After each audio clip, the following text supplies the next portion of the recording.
नमस्कार, M24 सिंधू न्यूजमध्ये आपले स्वागत आहे. मी रहीम शेख. शेतीमध्ये घेऊन जाण्यासाठी आणि मला वाटतंय हे सगळेच जण जे आहेत आणि या सगळ्याकडे लक्ष ठेवण्यासाठी आपल्या जिंतूर नगरीचे नगराध्यक्ष इथं बसले. ते एकट्यावरून शंकरवर पाहिलं ते जिंतूर तालुक्याच्या काही संकल्प लक्ष. मला वाटतं की कोणी काही बनू आपले सवयच तशी याची सवय आहे. काय आहे, कसं आहे, काय चाललंय तुमचं कोणाला खात नसते. वातावरण निर्मिती करण्याचं काम चांगल्या परफेक्ट पद्धतीनं करायचा प्रयत्न करतात. काय झालं कालच्या निवडणुकीमध्ये? तिसऱ्या नंबर. काय म्हणत होते? तिसऱ्या नंबर. आणि ते म्हणल्यामुळं तुमच्या सगळ्यांच्या मनामध्ये काय सत्य बरोबर आहे का नाही? तुम्ही सुद्धा अरे आता काही खरं नाही असं तुमच्या मनात सुद्धा व्हायला लागलं. होऊ लागलं का नाही? इमानदारीने सांगा. तशा परिस्थितीमध्ये बोर्डीकर कुटुंबावर प्रेम करणारे लोक उलटे जास्त जोशाने लागले कामाला, जोशाने.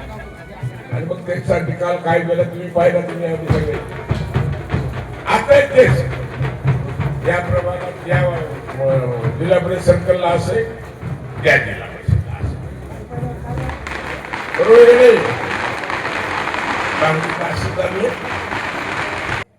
काय चाललंय ते आम्हालाही कल्पना आहे ना.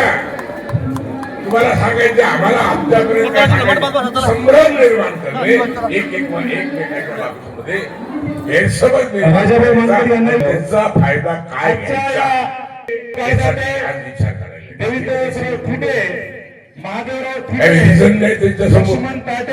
काही मुद्दा सांगायला नाही आणि आपण त्या साहेबांचं काय सांगायची आवश्यकता आहे? काय काही सांगायचे महिला मंडळ आवश्यकता? भारतीय जनता पक्षाच्या बाबतीमध्ये काही सांगायची आवश्यकता वाटते तुम्हाला? आणि 11 वर्षामध्ये या 11 वर्षामध्ये जे दिले सर्वसामान्य माणसाला, शेतकऱ्याला, शेतमजुराला, महिलांना, तरुणांना, त्या आजपर्यंतच्या इतिहासात कधीच मिळालं नाही एवढं. यांनी 11 वर्षामध्ये लोकांना आधार द्यायचं काम केलं. काय केलं मी म्हणत नाही की सगळं दिलं, आधार द्यायचं काम केलं. कोण आहे हो? घरकुलाच्या बाबतीमध्ये आमच्या इंदिरा गांधी होत्या तेव्हा मी घरकुलं देऊ लागले. किती? 2900 रुपयाचं घर होतं पहिले. किती? 2900. नंतर झालं 3500. तर तेव्हा मी आमदार होतो ना. 25 वर्ष आमदार मी राहिलो. आप्पा 25 वर्ष आमदार मी राहिलो. 90 झाल्यानंतर तर घरकुलाचा विषय बंद झाला. 90,000 आल्यावर विषय बंद झाला. तर 2014ला देशामध्ये भारतीय जनता पक्षाची सत्ता आली आणि आपले पंतप्रधान नरेंद्र मोदींनी 2022 पर्यंत या देशातला प्रत्येक माणसाला स्वतःच पक्क घर असावं असा संकल्प केला. केला का नाही सांगा? आज तुमच्या आमच्या राजकारणाबाई हे म्हटलं नाही, हे तुपलं नाही. अजून काही लोक वंचित राहिले. चालूच आहे. बंद नाही केलं. बंद नाही केलं. देशातल्या आखरी माणसापर्यंत ज्याला घर नाही त्याच्यापर्यंत जोपर्यंत पोहोचणार नाही तोपर्यंत ही स्कीम बंद होणार नाही. लक्षात घ्या. कामाला आलो नाही म्हणून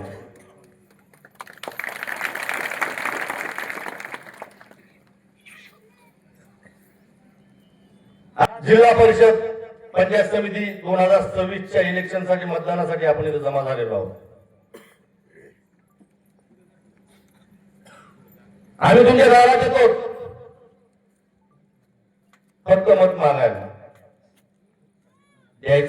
दिलीनंद साहेबांना प्रत्येकाला केले, आपल्या प्रत्येक माणसापर्यंत भारतीय जनता पार्टी पोहोचलेली आहे.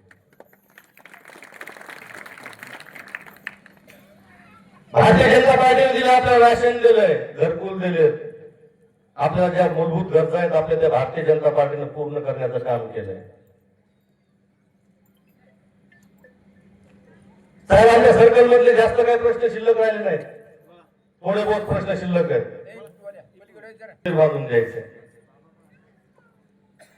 माझ्या काही मायमावल्यांच्या पगारी राहिल्या साहेब, त्याच्यात काही अडचणी येतात, आपल्याला त्या अडचणी दूर करून पगारी चालू होते, त्यांच्या ते चालू करून देण्याचा प्रयत्न करायचा साहेब.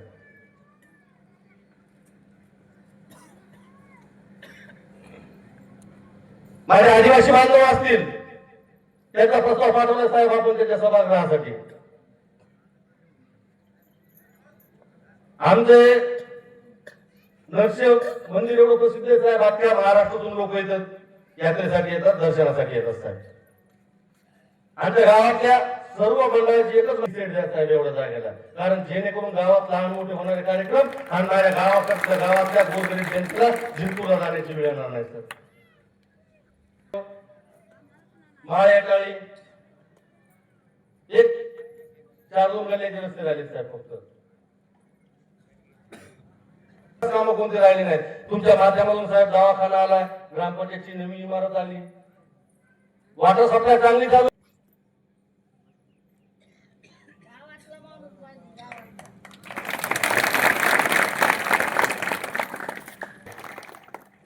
यांचा आशीर्वाद खूप आहे माझ्या पाठीशी.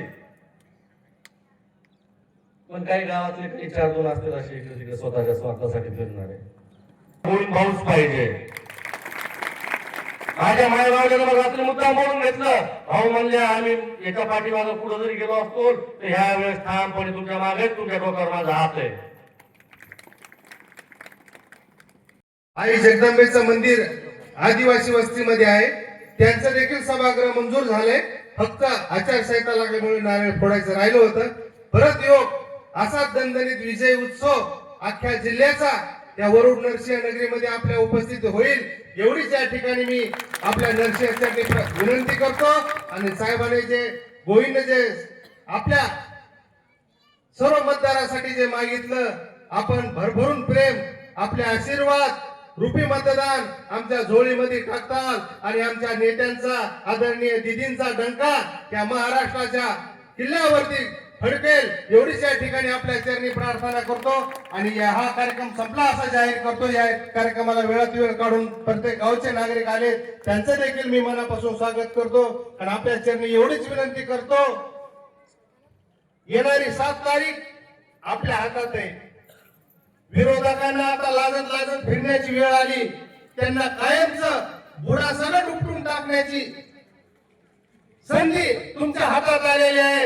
एवढीच मी माझी कळकळीची विनंती करतो की राहिला यांचा बुडासकट नष्ट करा, हे खराब केलं हे आपल्या बेण्यातून बाजूला काढा, एवढीच आपल्याला हात जोडून विनंती करतो आणि मी रजा घेतो.